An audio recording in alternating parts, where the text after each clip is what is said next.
ഫ്യൂച്ചറിൽ സാധാരണ ജനങ്ങൾക്ക് ജീവിക്കാനുള്ള ഒരേയൊരു വഴി ദിവസം മുഴുവനും സൈക്കിൾ ചവിട്ടുന്നതാണ്. അവർ സൈക്കിൾ ചവിട്ടുന്ന ഓരോ നിമിഷവും അവർക്ക് മെറിറ്റ്സ് കിട്ടിക്കൊണ്ടിരിക്കും. ആ മെറിറ്റ്സ് വെച്ച് മാത്രമേ രാവിലെ യൂസ് ചെയ്യുന്ന പേസ്റ്റ് മുതൽ അവർ കഴിക്കുന്ന ഫുഡും എല്ലാ സാധനങ്ങളും വാങ്ങാൻ കഴിയൂ. അവരെയെല്ലാം 4 വശത്തും സ്ക്രീനുള്ള ഒരു ചെറിയ റൂമിൽ അടച്ചിട്ടിരിക്കുകയാണ്. അതിൽ ആവശ്യമില്ലാത്ത ആഡ്സ് കാണിച്ച് അത് സ്കിപ്പ് ചെയ്യുന്നതിനും മെറിറ്റ്സ് ചെലവാക്കിക്കുന്നു.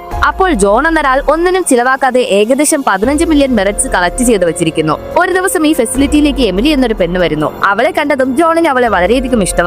അവളോട് സംസാരിക്കാൻ തുടങ്ങിയവൻ ദിവസങ്ങൾ കഴിയുന്തോറും അവളോട് നല്ല ക്ലോസ് ആവുന്നു. അതിനുശേഷം ഒരു ദിവസം അവളോട് പാടാനുള്ള കഴിവ് കണ്ടവൻ അവളെ ടാലന്റ് ഷോയിൽ പങ്കെടുക്കാൻ പറയുന്നു. കാരണം ഈ ലൈഫിൽ നിന്ന് രക്ഷപ്പെടാൻ ഒരേയൊരു വഴി ആ ഷോയിൽ പങ്കെടുത്ത് ജയിക്കുന്നതാണ്. പക്ഷെ അതിനുള്ള ടിക്കറ്റിന് മാത്രം 15 മില്യൺ മെറിറ്റ്സ് കൊടുക്കണം. ജോൺ അല്പം പോലും ചിന്തിക്കാതെ തന്റെ ലൈഫ് ടൈം സേവിങ്സ് ആയ 15 മില്യൺ മെറിറ്റ് കൊടുത്ത് എമിലിക്ക് വേണ്ട ടിക്കറ്റ് വാങ്ങുന്നു. അവർ രണ്ടുപേരും ഷോയ്ക്ക് പോകുന്നതിന് മുൻപ് പരസ്പരം അവരുടെ ഇഷ്ടം പറയുന്നു. അതിനുശേഷം ആ ഷോയിൽ പങ്കെടുത്ത എമിലി അത്ഭുതകരമായി അതിൽ വിജയിക്കുന്നു. പക്ഷെ അതിൽ വിജയിച്ചവൾ അവനെ ഉപേക്ഷിച്ചു പോകുന്നു.